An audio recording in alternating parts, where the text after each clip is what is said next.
राधे राधे मेरे प्यारे भाइयों, बहनों, माताओं व बंधुओं, संस्कार की बातें चैनल में आपका स्वागत है। 29वां अध्याय। राजा पृथु पूछने लगे, हे नारद जी, आप वेद शास्त्र पुराणों के जानने वाले हैं, सो कृपा करके बतलाइए कि किस देवता की कितनी कितनी परिक्रमा होती है और उनका क्या फल होता है। यह वार्ता सुनकर नारद जी कहने लगे, देवी की 1, सूर्य की 7, अग्नि की 7, गणेश जी की 3, शिव जी की आधी, पितरों की 3 अथवा 4 और विष्णु जी की 4 परिक्रमा होती हैं। इस संबंध में ब्रह्मा जी का कहा हुआ एक इतिहास सुनो, जिसमें बृहस्पति जी इंद्र का संवाद है।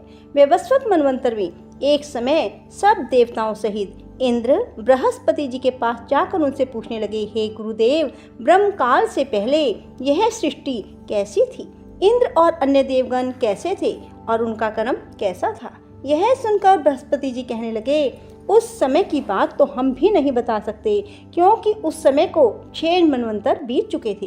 परंतु आपके ही नगर में एक सुधर्मा नाम वाला है, वह सब कुछ बता सकता है, अतएव उसके पास चलिए। तब बृहस्पति जी सब देवों और इंद्र को साथ लेकर सुधर्मा के पास आए। सुधर्मा ने गुरुजी सहित इंद्र आदि देवों का पूजन तथा आदर सत्कार किया। इंद्र सुधर्मा की राज्य लक्ष्मी और वैभव देखकर दंग रह गया। तत्पश्चात कहने लगा, हे सुधर्मा, इतनी लक्ष्मी तुमको कैसे प्राप्त हुई? तुमने कौन सा यज्ञ, दान और तप किया तथा ब्रह्मकल्प से पहले की बात तुम कैसे जानते हो? यह सब हमसे कहो। सुधर्मा कहने लगा, हे इंद्र, जब चारों युगों की 1000 चौकड़ी बीत जाती है, तब ब्रह्मा का एक दिन होता है। उस एक दिन में 14 मनु और इंद्र होते हैं। जब हम विष्णु लोक में थे, तब वहाँ पर रहते हमारे सामने इतने ब्रह्मा हो चुके हैं कि उनकी गिनती नहीं कर सकते। उसके बाद जब हम यहाँ स्वर्ग में आए, सो हमने जो भी अच्छा कर्म किया और जिसके कारण हमने इतनी लंबी आयु पाई, उसको सुनो। पहले जन्म में हम मांस खाने वाले गिद्ध थे। एक समय कार्तिक शुक्ला नवमी को श्री विष्णु के मंदिर में बैठे हुए थे, तभी एक शिकारी ने हमको बाण मारा, जिससे हम घायल होकर मंदिर में आ गिरे। उसी समय मांस के लोभी एक कुत्ते ने आकर मुझको पकड़ लिया। उस कुत्ते को देखकर और कुत्ते भी वहां आ गए।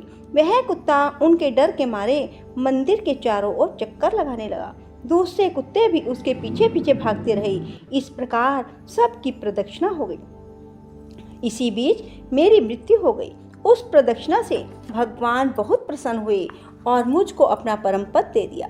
यह बात सुनकर इंद्र को अत्यंत प्रसन्नता हुई और उन्होंने विधि पूर्वक भगवान का पूजन और प्रदक्षिणा की।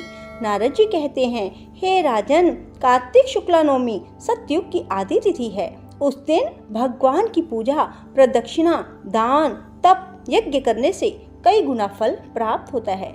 यदि कार्तिक कृष्णा नवमी को मथुरा में जाकर भगवान की पूजा व प्रदक्षिणा की जाए, तो उसके फल का तो कहना ही क्या है। प्रदक्षिणा करने में जितने पग उठते हैं, उनके उतने ही कुल वैकुंठ में जाते हैं। यदि मथुरापुरी दूर हो तो अन्य किसी स्थान पर प्रदक्षिणा करें। यदि वह भी न हो सके तो ब्राह्मण विष्णु की मूर्ति, गो या गो के स्थान, शालिग्राम और तुलसी की प्रदक्षिणा कर लें। समुद्र पर्यंत सारी पृथ्वी की परिक्रमा करने से जो फल मिलता है, वही शालिग्राम और तुलसी की प्रदक्षिणा करने से प्राप्त हो जाता है। गौ, ब्राह्मण, देव मंदिर, यह सब शालिग्राम की मूर्ति के बराबर हैं। कार्तिक शुक्ला नवमी को ब्राह्मण, गौ, देवालय, तुलसी वन, साधु, वैरागी, जीवन मुक्त गृहस्थ, वेद, उपवेद, यह सब ग्राम में ही वास करते हैं। यदि ग्राम की प्रदक्षिणा करनी हो तो प्रातः काल उठकर स्नान आदि क्रिया से निवृत्त हो, कमंडल हाथ में लें, ओम नमो भगवते वासुदेवाय मंत्र का जप करता हुआ सूर्य उदय से पूर्व ही प्रारंभ करें। ब्राह्मण, देवस्थान, शालिग्राम की मूर्ति की प्रदक्षिणा सूर्य उदय के बाद की जा सकती है। बोलो विष्णु भगवान की जय, लक्ष्मी माता की जय। भीष्म पंचक कथा का 3रा अध्याय। सूत जी कहते हैं, झंडे लगाना अर्थात ध्वजारोपण सब पापों को नाश करने वाला है। चारों वर्णों से जो कोई भी भगवान के मंदिर में झंडी लगाता है, वह ब्रह्मा आदि देवताओं से पूजित होकर विष्णु लोक को प्राप्त हो जाता है। नारद जी कहते हैं, हे राजा पृथु, हम तुम्हें एक पुरातन इतिहास सुनाते हैं। पूर्व काल में सतयुग में सुमति नाम वाला एक चंद्रवंशीय राजा था। यह राजा भगवान का भक्त, अहंकार रहित सप्तद्वीप का राजा था। सत्यवती नाम वाली उसकी रानी अत्यंत पतिव्रता थी। वह भगवान के सामने नृत्य किया करती और कार्तिक शुक्ल द्वादशी को भगवान के मंदिर में ध्वजा बांधा करती थी। एक दिन राजा और रानी को देखने के लिए विभांडक ऋषि आए। राजा ने उनका अत्यंत आदर सत्कार किया। तब राजा को ध्वजारोपण करते देखकर मुनि ने कहा, हे राजन, भगवान को प्रसन्न करने के और भी अनेक साधन हैं, परंतु तुम्हारी इस ध्वजारोपण में इतनी श्रद्धा क्यों है? राजा कहने लगा, हे मुने, एक अत्यंत अद्भुत आश्चर्ययुक्त इतिहास है जो तुमको सुनाता हूँ।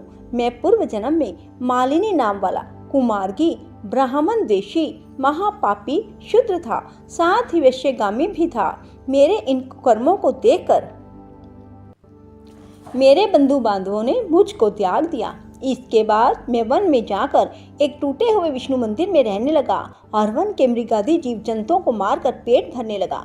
इसके बाद विंध्याचल पर्वत पर रहने वाली कोकिलिनी नाम वाली निषाद की कन्या, जिसने अपने पति को मार दिया था, भूख से व्याकुल हुई वहां पर आ गई और मेरे पास ही रहने लगी। संयोगवश कार्तिक शुक्ला द्वादशी के दिन हमने एक कपड़े को बांधकर उसकी झंडी सी बनाई और दोनों मदिरा पान करके उस झंडी जैसे कपड़े से विह्वल होकर सारी रात खूब नाचते रहे। सारी रात नृत्य करते रहने के कारण प्रातःकाल हम दोनों की मृत्यु हो गई। तब यमदूत हमें फांसी में बांधकर मारते हुए यमराज के पास ले जाने लगे। उसी समय भगवान विष्णु के दूत विमान लेकर वहां आए और यमदूतों को धमकाते हुए बोले, तुम पापियों को यमपुरी ले जा सकते हो, धर्मात्माओं को नहीं। परंतु यमदूत भी अत्यंत क्रोधित होकर कहने लगे, यह दोनों महापापी हैं, इस कारण यह यमपुरी ले जाने योग्य हैं। इन दोनों ने जीवन भर एक भी पुण्य कार्य नहीं किया। तब विष्णु पार्षद कहने लगे, महाखेद की बात है कि तुमको धर्म अधर्म का कुछ भी ज्ञान नहीं है। यह ठीक है कि ये दोनों सारी आयु महापापों में लगे रहे, परंतु इन्होंने कार्तिक शुक्ल द्वादशी को भगवान के मंदिर में ध्वजारोपण और नृत्य किया है, अतः अब ये पापी नहीं रहे। इनके संपूर्ण पाप नष्ट हो गए। इस कारण ये विष्णुलोक में जाने के अधिकारी हैं। भले ही इन्होंने अनजाने में ही यह सब कार्य किए हैं। इनके पश्चात विष्णु भगवान के दूत उन दोनों को विमान में बिठाकर विष्णुलोक को ले गए। नारद जी कहते हैं, हे राजा पृथु, अनजाने में भी ध्वजारोपण का ऐसा फल है, तो श्रद्धा के साथ कार्तिक शुक्ला द्वादशी को जो ध्वजारोपण करता है उसके फल का तो कहना ही क्या है। इतनी कथा सुनकर विभांडक ऋषि तपोवन को चले गए। बोलो विष्णु भगवान की जय, लक्ष्मी माता की जय। राधे राधे, जय श्री कृष्णा।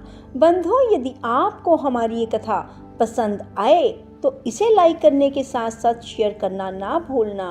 बोलो राधे राधे, जय श्री कृष्णा। धन्यवाद।